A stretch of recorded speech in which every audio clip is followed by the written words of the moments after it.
Well, James Edsberg is from the consultancy Lighthouse Global and joins me now. Thanks for coming in. You heard some of the fury there.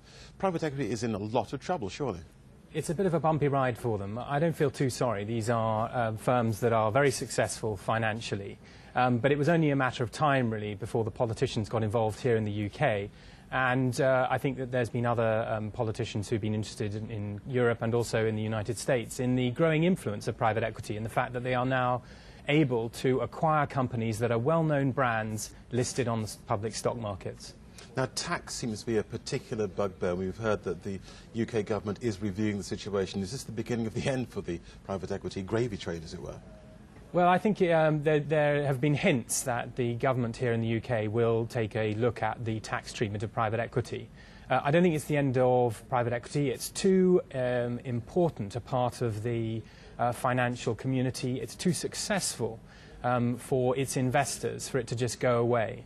The tax rate in the United Kingdom is slightly lower than some of the capital gains regimes in France and Germany, for example, and the one in the United States is slightly higher.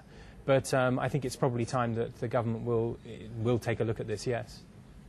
James, it's Darshini joining you from New York, where, as you say, it's a thorny issue here as well. In terms of the tax issue, surely private equity people who put up their own money, take great risks. Surely taxing them at a higher rate might actually penalise that kind of activity and actually backfire.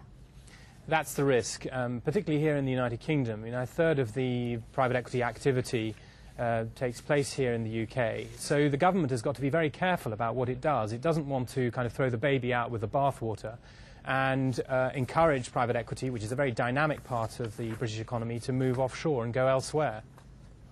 Just one other question I'd like to ask you. What on earth can private equity do to save itself from the jaws being the pressure being applied to it at the moment? I think it has to be more transparent about what it does. It has to get its story straight and talk about the benefits of what it provides for the companies that it turns around. And I think one of the interesting developments in the United States is the listing of Blackstone, one of the largest private equity firms. The listing of a company like that will kill, I think, stone dead many of the criticisms of private equity. It will be obliged to disclose, in the same way that any other public company is, its activities. So that could be the answer. James, thank you very much.